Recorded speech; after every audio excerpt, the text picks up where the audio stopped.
SIP में कितना पैसा डालें, ये सवाल ना हम सबके मन में कभी ना कभी जरूर आता है। तो आज हम उम्र के हिसाब से इसी सवाल का एक आसान जवाब समझने की कोशिश करेंगे। देखिए, ज्यादातर लोग सोचते हैं कि हर महीने एसआईपी में आखिर कितना पैसा डालना चाहिए, लेकिन इसका जवाब सिर्फ सैलरी पर नहीं बल्कि उम्र पर भी बहुत ज्यादा डिपेंड करता है।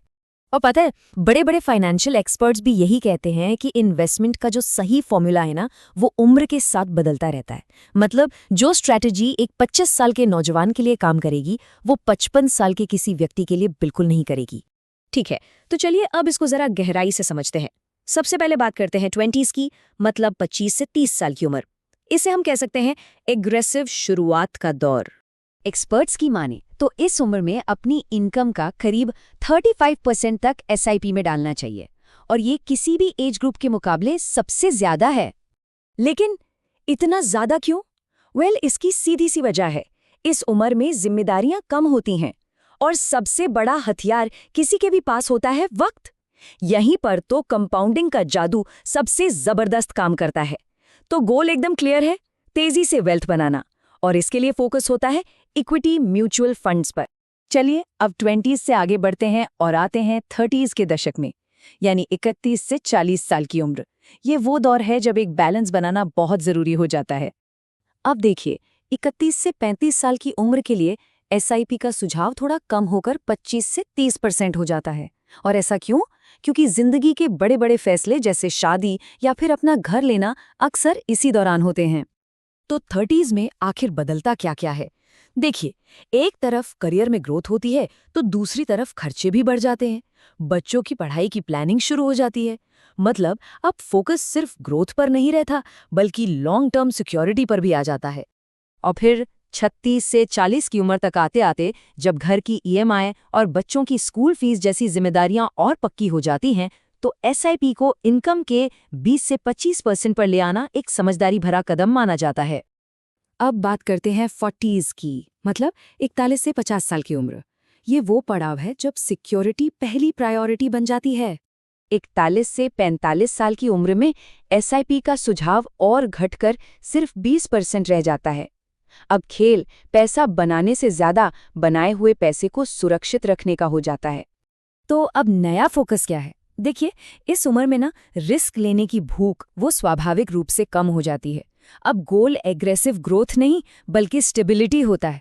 हेल्थ कवर को पक्का करना और रिटायरमेंट प्लान को और मजबूत करना, ये सबसे जरूरी काम बन जाते हैं।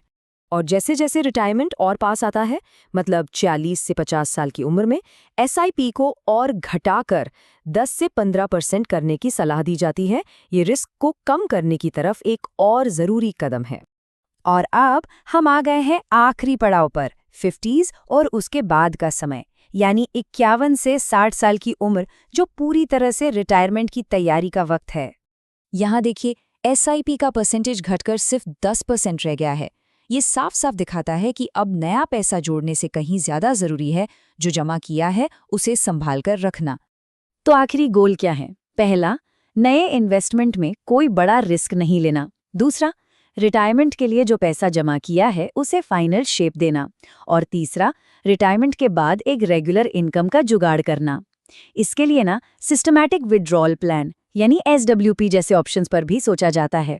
इसका मतलब है कि अपने ही इन्वेस्टमेंट से हर महीने एक फिक्स्ड अमाउंट निकालते रहना। तो इस पूरी बातचीत का जो सार है, जो सबसे जरूरी सिद्धांत है, वो ये है, जैसे जैसे उम्र बढ़ती है रिस्क लेने की क्षमता घटती जाती है। बस इतना सा ही नियम है। 20 में 35% से ये सफर शुरू होता है और फिर हर दशक में एसआईपी का परसेंटेज धीरे धीरे नीचे आता है। 30s में 25%, 40s में 15% और 50s में आकर सिर्फ 10%। ये गिरावट साफ दिखाती है कि कैसे इन्वेस्टमेंट्स की प्राथमिकताएं वक्त के साथ बदलती हैं। ये टेबल देखिए, ये पूरी स्ट्रैटेजी का एक तरह से निचोड़ है।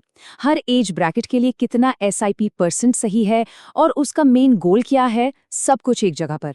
20s के एग्रेसिव वेल्थ क्रिएशन से लेकर 50s के कैपिटल प्रिजर्वेशन तक ये पूरा सफर इसमें दिख जाता है। तो अब आखिरी सवाल ये उठता है कि ये गाइडलाइन किसी के भी फाइनेंशियल प्लानिंग को एक सही दिशा कैसे दे सकती है।